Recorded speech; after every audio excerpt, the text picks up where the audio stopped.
Nakita nyo guys, so guys, so super linaw niyan guys. Ano? Super linaw ang tubig guys. No? Super linaw. Okay, so dito sa igiba namin guys. Sa malapit sa may waiting shed guys. So ano waiting shed guys. Ano? Ayan, yung kalsada guys, ayan no. Ayan. Linaw guys, so. Linaw talaga yan, no? Hindi yan lumalabo guys, so.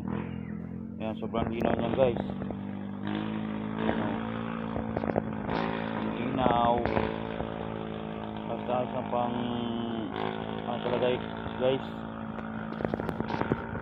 Hugas ng plato. Guys, so linaw oh. Guys. Linaw.